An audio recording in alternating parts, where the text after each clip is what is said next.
En un remoto pueblo español de 1880, donde los rumores fluían tan libremente como el agua del río Elena, guardaba el secreto más asombroso de todos.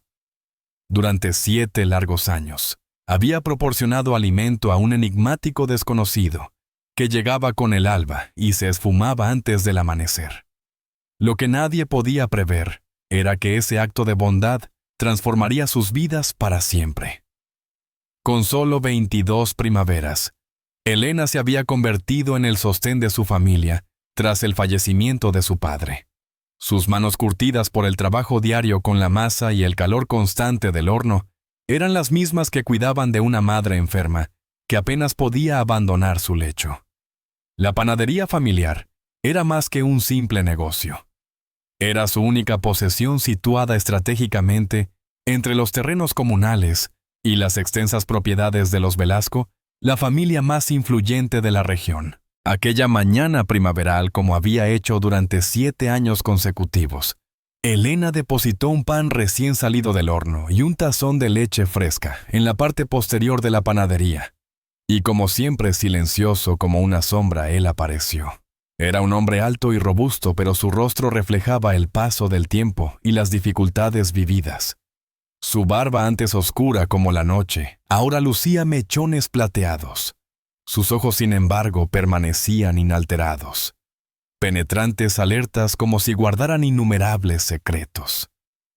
«Buenos días, señorita Elena», susurró con aquella voz profunda que ella podría reconocer entre miles. «Buenos días, señor misterioso», contestó ella con una sonrisa discreta, manteniendo aquel ritual que habían creado desde el primer encuentro. Con el paso del tiempo, sus intercambios habían evolucionado desde simples saludos hasta conversaciones donde compartían pequeñas confidencias. Elena le narraba la vida del pueblo, las cosechas, los acontecimientos felices y tristes. Él escuchaba con atención como si quisiera grabar cada palabra en su memoria, pero jamás revelaba detalles sobre su vida o su origen. Todo el pueblo especulaba sobre quién podría ser aquel misterioso visitante. Algunos lo consideraban un fugitivo de la ley, otros un aristócrata venido a menos. Las mujeres del pueblo advertían a Elena sobre los riesgos de alimentar a un forastero desconocido. Los hombres susurraban sobre su reputación en entredicho.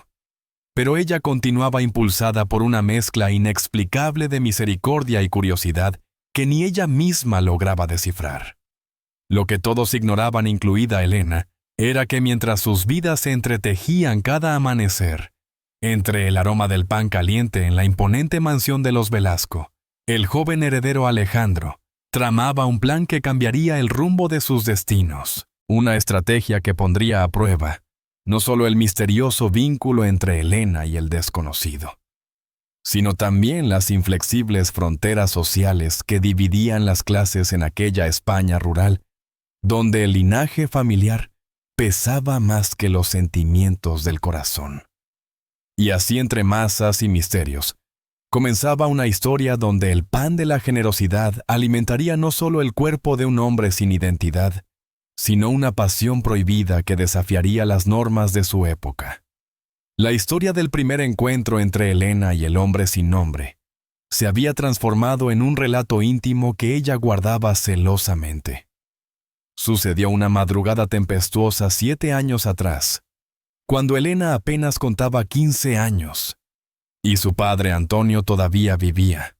Ambos preparaban las primeras hornadas cuando escucharon golpes en la puerta trasera. «No abras», le había advertido su padre. Podría ser cualquiera. Pero algo en aquel golpeteo débil y constante había despertado la compasión de Elena. Cuando su padre se distrajo, ella se deslizó hacia la puerta posterior.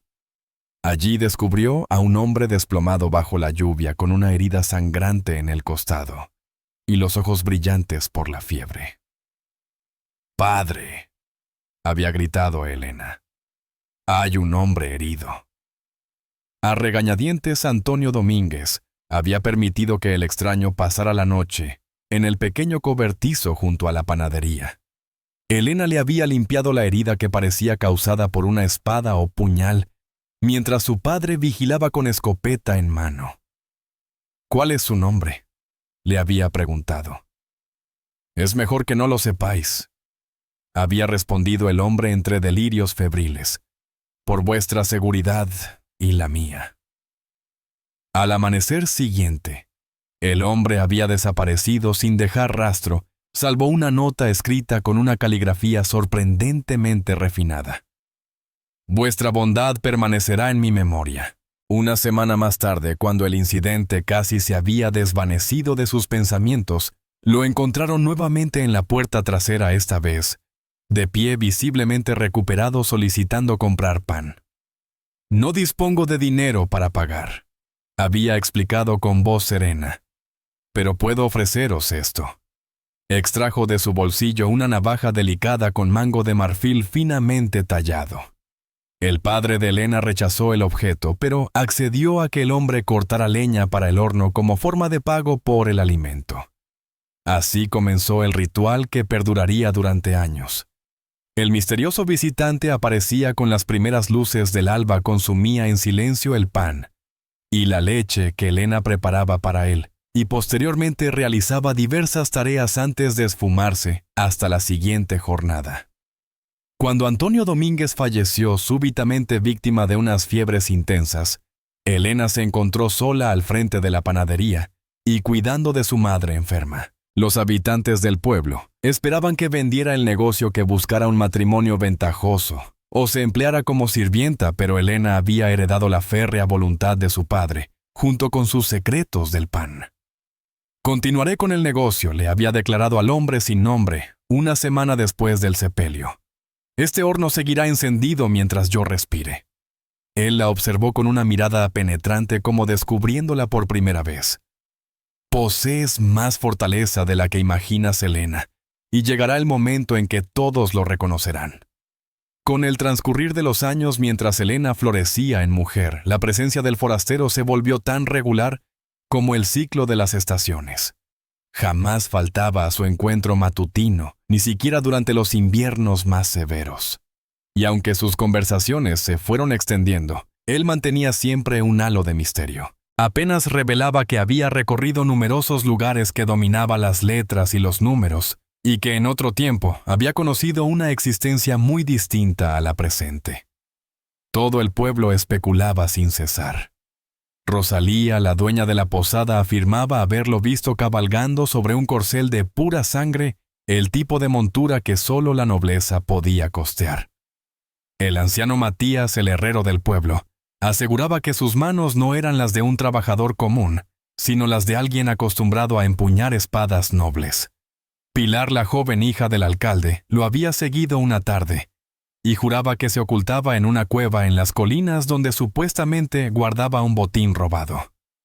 Elena escuchaba estas habladurías con una sonrisa cortés, pero escéptica. Para ella, aquel hombre sin nombre no representaba ni una leyenda ni un enigma, sino una presencia reconfortante en medio de sus dificultades cotidianas. Su único tesoro era aquel medallón que había vislumbrado una vez, cuando su camisa se entreabrió sin querer. Un escudo nobiliario grabado en plata que él había ocultado velozmente al percatarse de su mirada.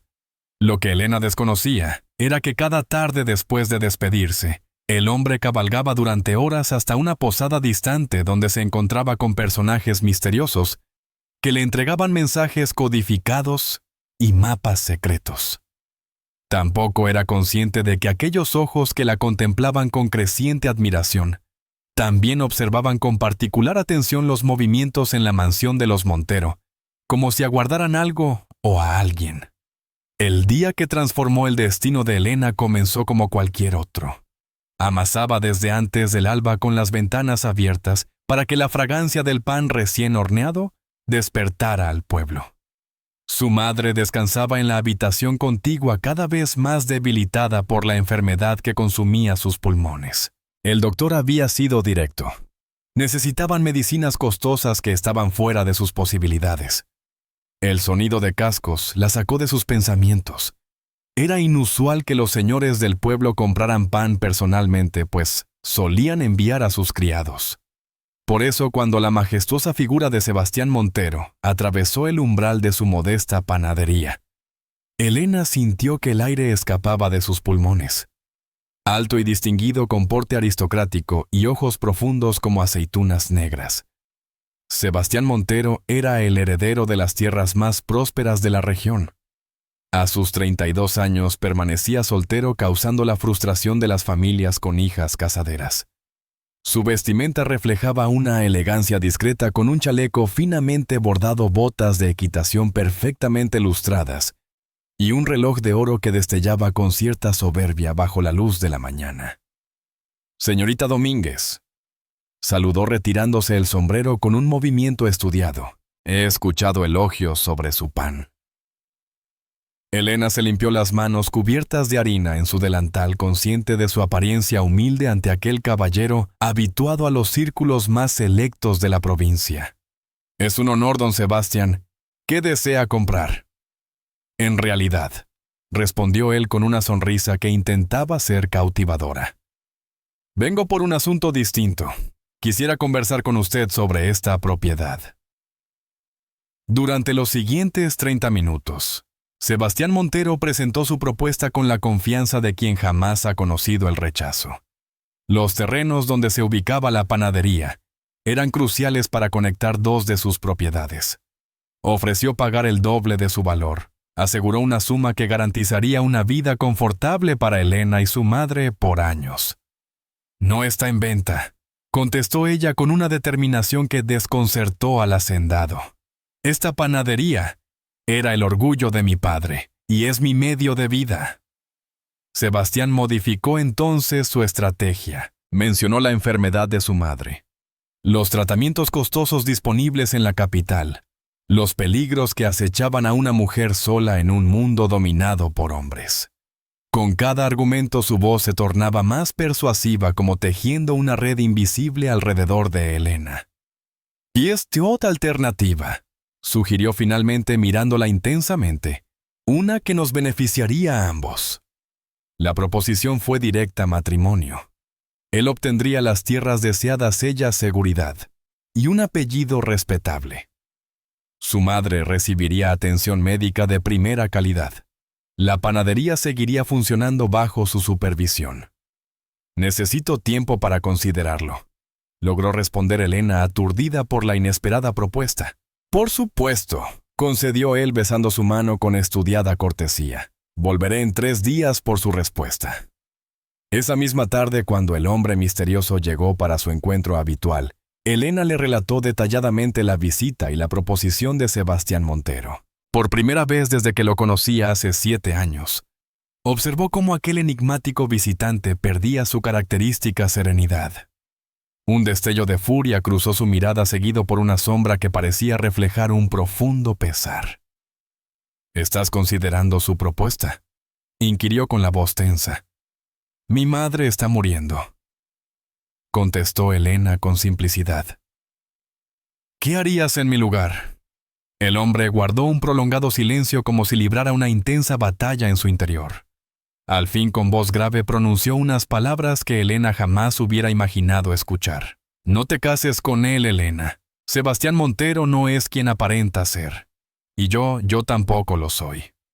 El sol poniente bañaba de tonos anaranjados las paredes blancas de la panadería, mientras ambos se observaban en un silencio preñado de interrogantes. Las palabras pronunciadas flotaban entre ellos como partículas de harina bajo los rayos que se colaban por los ventanales. «Si no eres quien aparentas ser», pronunció Elena con firmeza, «entonces revélame tu verdadera identidad». El hombre exhaló profundamente, como si ese momento hubiera sido tanto anhelado como temido durante años. Se dirigió hacia la puerta, la cerró con cautela y volvió junto a Elena. «No puedo revelártelo todo. Al menos no en este momento», respondió acariciándose la barba. «Pero puedo confesarte que hubo un tiempo en que poseía nombre, título y propiedades. Una época en que mi palabra tenía tanto valor como la de cualquier Montero, o incluso más». «¿Eres un noble caído en desgracia?», cuestionó Elena, recordando los murmullos del pueblo. Una sonrisa melancólica cruzó el rostro del hombre. «Algo similar. Fui víctima de la traición de quien consideraba mi amigo, despojado de mis derechos legítimos y dado por muerto.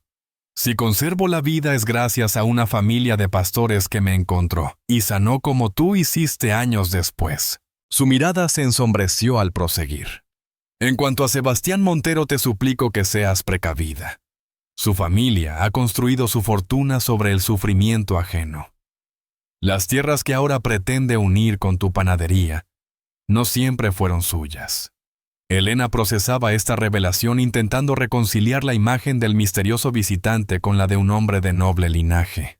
Sus manos, aunque ásperas por el trabajo, delataban la elegancia innata de sus movimientos.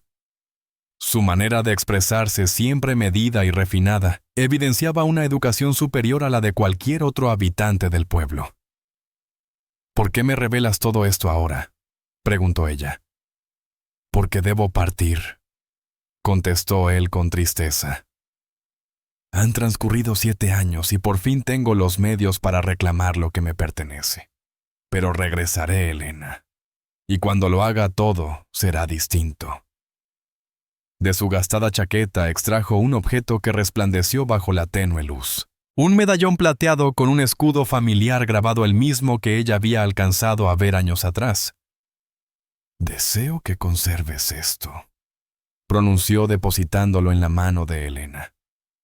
«Es el último vestigio de mi verdadera identidad. Si alguna vez te encuentras en peligro, muéstralo a cualquier guardia real o representante de la corte. Te brindarán protección». Elena examinó el medallón, que mostraba un águila coronada sobre un campo de olivos, con una inscripción latina indescifrable. Reconoció inmediatamente que era un símbolo de la alta nobleza. «No puedo aceptarlo», susurró. «Es demasiado valioso. Más valiosa ha sido cada pieza de pan que me has ofrecido sin pedir nada a cambio», replicó él. Sus dedos envolvieron los de ella, asegurándose de que retuviera el medallón. «Prométeme que reflexionarás antes de aceptar la propuesta de Montero».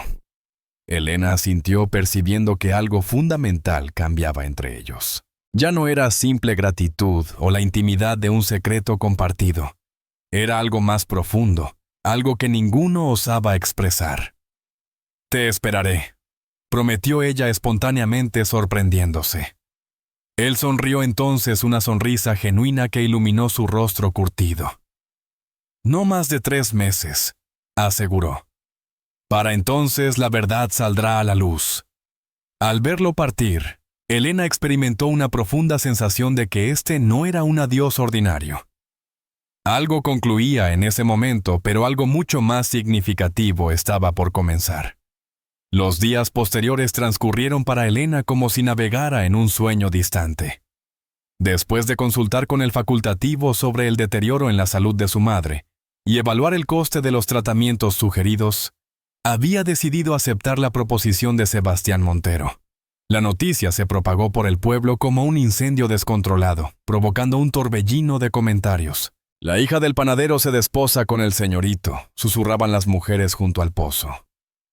«Aseguran que será la celebración más grandiosa del año». Sebastián, satisfecho con su aceptación, no dudó en hacer ostentación pública de su magnanimidad. Dispuso que el más prestigioso galeno de la capital atendiera a la madre de Elena. Mandó restaurar íntegramente la fachada de la panadería. Obsequio. Dio a su prometida con lujosos vestidos elaborados en los más exclusivos talleres madrileños. Para los habitantes del pueblo representaba la materialización de un cuento de hadas. La modesta panadera que ascendía socialmente gracias a un matrimonio provechoso. Sin embargo, Elena, mientras se ajustaba el vestido nupcial de encaje valenciano, no lograba apartar de su mente el medallón oculto bajo una tabla suelta en su alcoba, ni la promesa del caballero sin identidad. 3 meses había especificado él. Apenas transcurridas 6 semanas, ya se encontraba a escasos días de transformarse en la señora de Montero. Una tarde, mientras inspeccionaba las mejoras en la panadería, Elena recibió la visita de doña Carmen, la veterana partera que había asistido al nacimiento de medio pueblo. La anciana examinó con mirada crítica las modificaciones del establecimiento antes de pronunciarse. «Niña, dicen que quien se casa sin amor paga caro su dolor», manifestó sin rodeos. «El amor es un privilegio que no todas podemos costear, doña Carmen. contestó Elena asombrada por su propia pesadumbre. La anciana la observó con ojos perspicaces. No siempre fue así en estas tierras. Hubo una época en que hasta los grandes señores se desposaban por amor. Redujo el volumen de su voz antes de proseguir. Como don Rodrigo de Montellano y su esposa Isabel. Elena sintió que el corazón le daba un vuelco. Montellano. Era el nombre inscrito en el reverso del medallón. ¿Quiénes eran?, indagó Elena, esforzándose por ocultar su creciente curiosidad. Los auténticos propietarios de las tierras que actualmente pertenecen a los Montero, explicó la anciana. Perecieron en misteriosas circunstancias hace 15 años, dejando un único heredero que se esfumó sin dejar rastro. Aquella noche, Elena se revolvió inquieta en su lecho. Las pesadillas la atormentaban entremezclando visiones del misterioso desconocido, con retazos de relatos sobre los Montellano.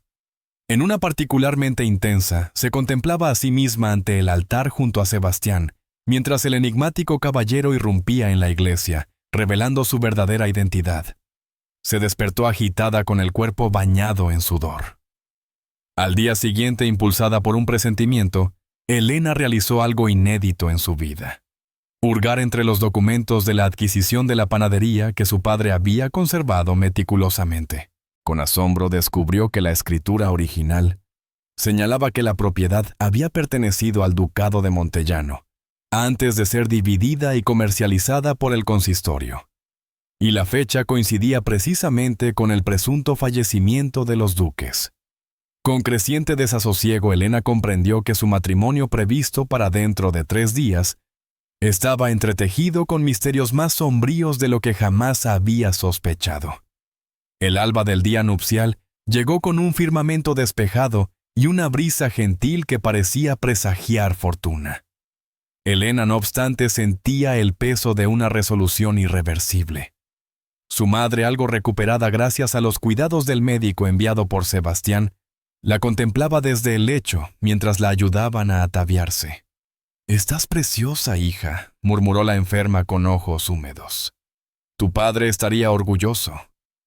Elena intentó esbozar una sonrisa, pero el gesto no alcanzó su mirada. El vestido blanco adornado con diminutas perlas se ceñía perfectamente a su silueta. Sobre su cabeza una delicada corona de flores de azahar resaltaba contra su cabello castaño elegantemente recogido en un moño elaborado. Reflejaba la imagen perfecta de una novia radiante, salvo por esa sutil sombra de incertidumbre que nublaba su mirada. Madre, susurró finalmente tomando asiento junto al lecho.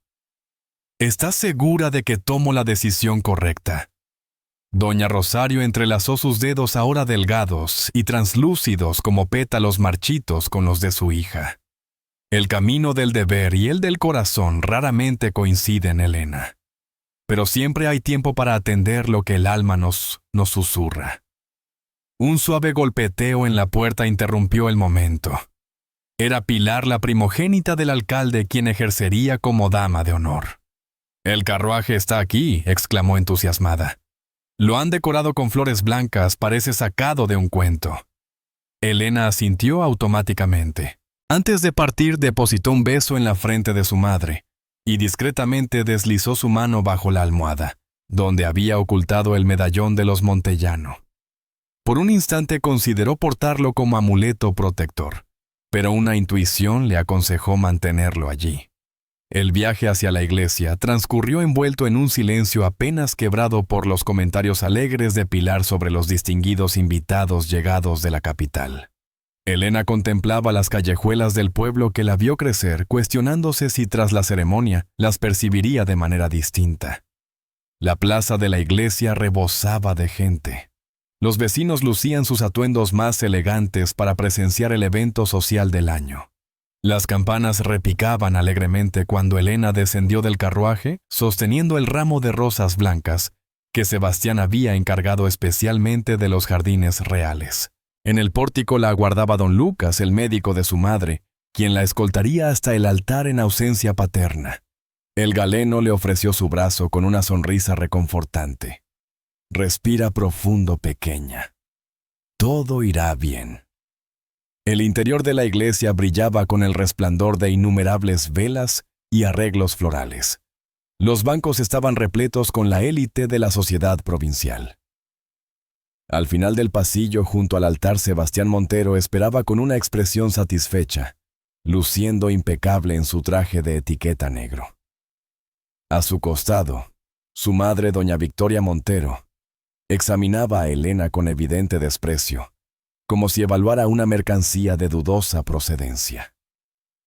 La marcha nupcial resonó, y Elena avanzó por el pasillo central sintiendo cada paso como una pesada carga. Las palabras del hombre sin nombre resonaron en su mente: volveré. Sin embargo, no había regresado, y ahora era irreversible. Al llegar junto a Sebastián, éste extendió su mano en un gesto pretendidamente caballeroso. Elena percibió la frialdad de sus dedos, contrastando con el ambiente cálido de la iglesia. «Estás hermosa», susurró él con una sonrisa que no iluminaba su mirada. La ceremonia comenzó. El padre Anselmo, notablemente inquieto ante tan distinguida congregación, empezó a oficiar el matrimonio con voz vacilante. Elena escuchaba las palabras ceremoniales como ecos distantes, concentrada en dominar el temblor de sus manos y la opresión en su garganta. En el momento decisivo, el sacerdote pronunció las palabras rituales. Si alguien conoce algún impedimento para que este matrimonio se realice, que hable ahora o calle para siempre. Un silencio denso inundó la iglesia. Elena sintió el tiempo detenerse mientras su corazón galopaba.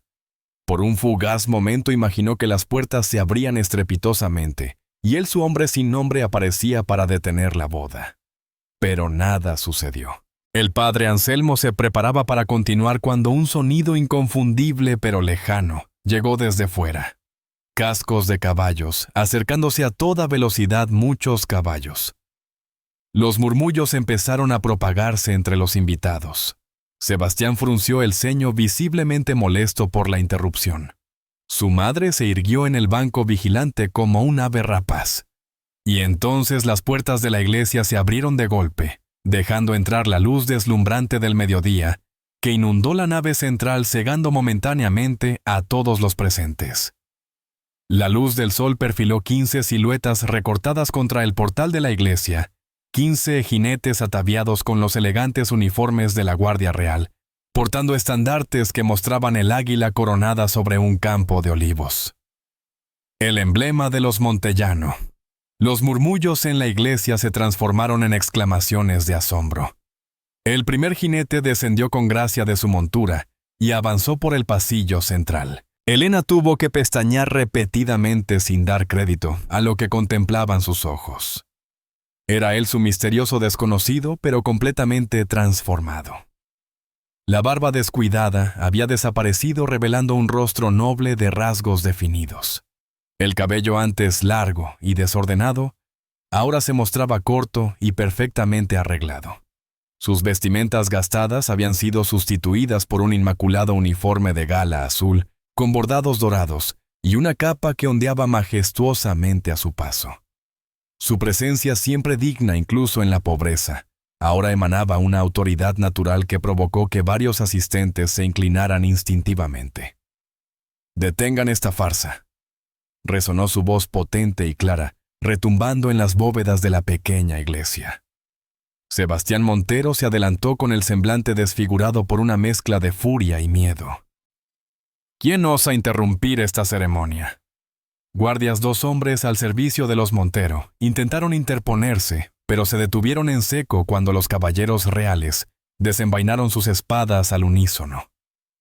«Mi nombre», proclamó el recién llegado avanzando hasta el altar, «es Alejandro de Montellano y Guzmán Duque, legítimo de Montellano, conde de Valderobles y caballero de la Orden de Santiago». Un jadeo colectivo recorrió la iglesia. Elena sintió que las piernas le flaqueaban. Alejandro por fin conocía su verdadero nombre, y era precisamente quien ella había sospechado. Doña Victoria Montero se levantó de su asiento, su rostro tan blanco como la cera de las velas del altar. «Imposible», Alejandro de Montellano pereció hace 15 años junto a sus padres. Eso es lo que vuestro esposo y vos pretendisteis hacer creer a todos, declaró Alejandro con voz cortante como el acero. Después de envenenar paulatinamente a mis padres y de intentar acabar con mi vida, Sebastián retrocedió instintivamente buscando una vía de escape, pero 2 caballeros de la Guardia Real ya custodiaban las puertas laterales del templo. ¡Mentiras!, balbuceó, aunque su voz temblorosa delataba su culpabilidad. Este hombre no es más que un impostor. Alejandro realizó un gesto y uno de los caballeros se aproximó portando un cofre de madera finamente tallada. Al abrirlo reveló documentos con sellos reales y un segundo medallón idéntico al que Elena conservaba. Por mandato expreso de su majestad, anunció el caballero desplegando un pergamino. Don Alejandro de Montellano ha sido restituido en la totalidad de sus títulos y posesiones, tras presentar evidencias innegables de su identidad y de la conspiración tramada contra su familia. Los Monteros serán despojados de todas las tierras adquiridas de manera ilícita y deberán comparecer ante la justicia real por los delitos de asesinato, usurpación y alta traición. Los sucesos se precipitaron vertiginosamente. La Guardia Real escoltó a Sebastián y a su madre fuera de la iglesia entre los murmullos escandalizados de los presentes. El padre Anselmo, completamente aturdido, se desplomó en un banco, secándose el sudor de la frente con un pañuelo. Elena permanecía inmóvil junto al altar tratando de comprender la magnitud de lo que estaba presenciando. Sus ojos no podían apartarse de Alejandro, del hombre que durante 7 años había alimentado sin conocer su verdadera identidad. Alejandro se aproximó a ella con pasos pausados, hasta quedar frente a frente. Por un momento todos los presentes en la iglesia se desvanecieron para Elena. Solo existían ellos dos, como en aquellas madrugadas en la parte trasera de la panadería. «Te prometí que volvería», susurró él con una sonrisa que entrelazaba victoria y dulzura. «Perdóname por haber demorado más de lo que te dije». «Siempre fuiste tú», musitó ella, y aún sin poder creerlo. «Durante todo este tiempo eras tú, Anduk». Alejandro envolvió sus manos entre las suyas, aquellas manos que tantas veces le habían entregado pan recién salido del horno. «Era y sigo siendo un hombre que te debe la existencia», contestó. «Y he vuelto no solo para recuperar lo que es mío, sino para ofrecerte algo que Sebastián jamás podría, un corazón agradecido y fiel». La iglesia entera permanecía en silencio, testigos del sorprendente desenlace de aquella historia, que se convertiría en leyenda en el pueblo durante generaciones. Esa misma tarde, en el salón principal de la posada local, transformada rápidamente en una sala de audiencias provisional, Alejandro de Montellano narró los acontecimientos completos ante los representantes de la ley y los ciudadanos más destacados. Elena, ubicada en primera línea, escuchaba cada palabra con el corazón oprimido, completando al fin el misterio que había presentido. Isbatatíes, los duques de Montellano, empezaron a deteriorarse misteriosamente hace 15 años, relató Alejandro con voz tranquila, pero cargada de sentimiento. Eran jóvenes y saludables, pero cada día se debilitaban sin razón evidente. Los galenos hablaban de una misteriosa dolencia, pero ahora sabemos que Ricardo Montero, el padre de Sebastián, los estaba envenenando gradualmente. Un murmullo de horror recorrió la sala. El magistrado enviado expresamente desde Madrid anotaba cada detalle. Mi padre, intuyendo lo que sucedía, me hizo jurar que escaparía si él fallecía en circunstancias dudosas. Me entregó este medallón. Alejandro exhibió el emblema que ahora llevaba al cuello, y me confió documentos que certificaban nuestros derechos sobre estas tierras. La noche que sus padres murieron, Alejandro había sido atacado por mercenarios contratados por los Montero. Malherido, consiguió huir escondiéndose en una carreta de campesinos que salía de la región. Durante años, subsistió bajo diferentes identidades falsas, acumulando evidencias y reuniendo partidarios fieles a la corona. Volví hace 7 años para mantener bajo vigilancia a los Montero, pero debía mantener mi verdadera identidad oculta hasta obtener pruebas contundentes y respaldo real, explicó Alejandro lanzando una mirada expresiva hacia Elena. Y entonces una joven panadera me ofreció pan cuando me encontraba herido y famélico sin exigir nada en retorno. El medallón resultó ser la clave que revelaba una cámara oculta en el Palacio Real, donde los Montellano habían guardado documentos comprometedores contra los Montero, previendo posibles traiciones. Cuando Alejandro finalmente logró recuperarlos, expuso su caso ante el monarca, quien decretó una investigación minuciosa que validó todas sus denuncias. «Los 15 caballeros que me acompañan», indicó señalando a los hombres uniformados, que se mantenían erguidos junto a los muros, «son miembros de linajes nobles, que también padecieron las artimañas de los Montero. Cada uno tiene su propio relato de tierras arrebatadas o privilegios denegados». El magistrado se dirigió entonces a Elena solicitándole que narrara su participación en estos acontecimientos con voz vacilante al principio, pero progresivamente más segura. Elena detalló su vínculo con el enigmático forastero y cómo había terminado aceptando la proposición de Sebastián Montero. Don Sebastián mostró particular interés en adquirir la panadería, finalizó Elena.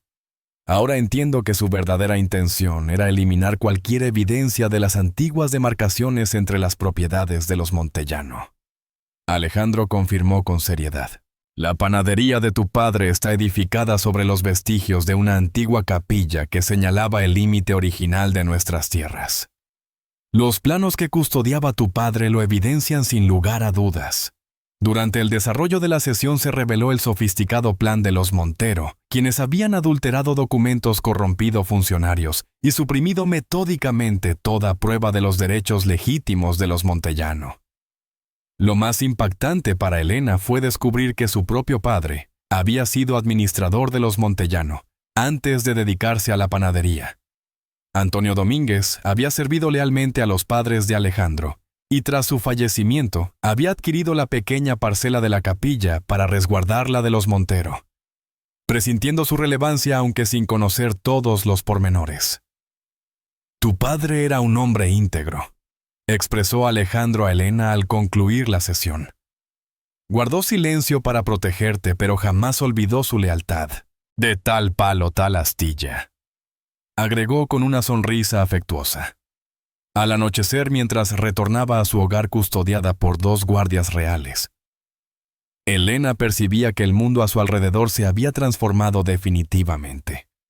Ya no era simplemente la panadera del pueblo, sino parte de una historia de lealtad, traición y justicia que trascendía su modesta existencia. Y en el epicentro de esta vorágine se encontraba un hombre que había recuperado no solo su nombre, sino su legítimo título como duque de Montellano. Para Elena los días posteriores transcurrieron como un torbellino vertiginoso. Las noticias sobre la caída en desgracia de la familia Montero y el asombroso regreso del auténtico duque de Montellano se propagaron velozmente por toda la provincia. Los habitantes del pueblo, que siempre habían especulado sobre aquel misterioso forastero que la panadera alimentaba, ahora entretejían una romántica historia de amor prohibido que se enriquecía con cada nueva narración. Al establecerse en su mansión ancestral, Alejandro mantuvo fielmente sus promesas. Dispuso que los médicos más prestigiosos atendieran a la madre de Elena y designó personal para asistir en la panadería, que por expreso deseo de ella continuaba funcionando como siempre. No deseo que nada cambie, había manifestado Elena cuando Alejandro le propuso mudarse a una residencia más distinguida. Este lugar representa todo el legado de mi padre. Una semana después de la frustrada ceremonia nupcial, Alejandro visitó la panadería al despuntar el alba como antaño. Sin embargo, esta vez arribó en un distinguido carruaje ataviado acorde a su noble posición. La atmósfera entre ambos se percibía tensa. Eran conscientes de que las circunstancias habían experimentado un cambio irreversible. «¿Me concederías un momento a solas?», solicitó él con una cortesía que contrastaba con la familiaridad compartida durante años. Elena lo guió hacia el jardín, posterior escenario de tantos encuentros pasados. Alejandro contempló con melancolía el banco de piedra donde solía degustar el pan que ella le ofrecía. Parece una eternidad desde la última vez que estuvimos aquí, reflexionó. Todo ha cambiado, respondió Elena con cierta melancolía. Ahora ostentas el título de duque de Montellano, mientras yo sigo siendo la simple panadera del pueblo. Alejandro frunció el ceño. ¿Realmente crees que mi título altera mis sentimientos hacia ti? No sería la primera vez que un noble juega con el corazón de una plebeya, replicó Elena, expresando los temores que la habían perseguido durante días. Por 7 años, pronunció él mientras se aproximaba. Me alimenté del pan que tus manos dedicadas preparaban. Te contemplé esforzándote sin descanso para sostener a tu madre y preservar el legado de tu padre. Vi cómo rechazabas a aquellos pretendientes que considerabas indignos y finalmente aceptaste a un hombre que despreciabas por el bienestar de tu familia. Tomó sus manos entre las suyas con delicadeza. Si eso no refleja verdadera nobleza, Elena Domínguez, entonces desconozco qué podría serlo. Los ojos de Elena se humedecieron con lágrimas contenidas. Alejandro, la sociedad no aceptará que un duque se vincule con alguien de mi condición. La sociedad, respondió él con firmeza, deberá adaptarse. No he pasado 7 años en el destierro recuperando mi legítimo patrimonio para permitir que las convenciones sociales determinen a quién puedo entregar mi corazón. La palabra amor flotó entre ellos como una promesa sagrada. Durante años me proporcionaste sustento cuando carecía de todo, me infundiste esperanza cuando la había extraviado. Ahora solo te pido la oportunidad de demostrarte que la lealtad y el agradecimiento pueden florecer en un sentimiento más profundo. En ese instante, Elena supo que enfrentaba una decisión que alteraría el curso de su existencia para siempre. Podía aferrarse a las normas sociales que dictaban lo apropiado, o atreverse a soñar con un futuro donde el pan compartido cada amanecer había plantado la semilla de un amor que superaba títulos y posiciones sociales. Un año más tarde, la tradicional panadería Domínguez mostraba una renovada imagen. Conservando su esencia rústica, ahora exhibía un distinguido letrero Panadería Real Montellano, y un blasón nobiliario junto a la entrada principal señalaba su ilustre patronazgo. El perfume del pan recién horneado seguía inundando las mañanas mientras Elena dirigía a sus aprendices. A sus 24 años, se había convertido en maestra panadera compartiendo su arte con jóvenes de diversos orígenes sociales. Las manos que trabajan la masa son todas iguales ante el horno, repetía evocando las sabias palabras de su padre. Aquella mañana extraordinaria Elena lucía un delicado vestido azul que realzaba su figura, mientras su cabello habitualmente oculto bajo un pañuelo durante sus labores en la panadería, se desplegaba en ondas naturales sobre sus hombros. Desde una confortable butaca junto al ventanal, su madre, quien había experimentado una notable mejoría, gracias a los cuidados médicos, la contemplaba con inmensa satisfacción. «Estás radiante, mi niña», susurró su madre con lágrimas de felicidad en los ojos. «Tu padre estaría rebosante de orgullo». Elena esbozó una sonrisa rememorando cómo esas mismas palabras habían sido pronunciadas 12 meses atrás, en circunstancias completamente distintas. El resonar de los cascos en el empedrado anunció la proximidad de la comitiva. Esta ocasión, sin embargo, Elena aguardaba con alegría desbordante, no con inquietud. Una escolta de 15 caballeros de la Guardia Real formaba un corredor ceremonial frente a la panadería, mientras el majestuoso carruaje ducal se detenía en la plaza central. Alejandro descendió portando el distinguido uniforme ceremonial de la Orden de Santiago. Su semblante, anteriormente marcado por la preocupación y la cautela, ahora irradiaba la paz de quien ha descubierto su verdadero destino. «¿Preparada?», preguntó extendiendo su mano hacia Elena. «Lo he estado siempre», respondió ella entrelazando sus dedos con los suyos. La población entera se había reunido para ser testigo de aquel momento histórico. El enlace del duque de Montellano con la panadera que durante años lo había alimentado sin conocer su verdadera identidad. Una historia que, como el más exquisito de los panes, había requerido su tiempo para fermentar hasta alcanzar su punto perfecto.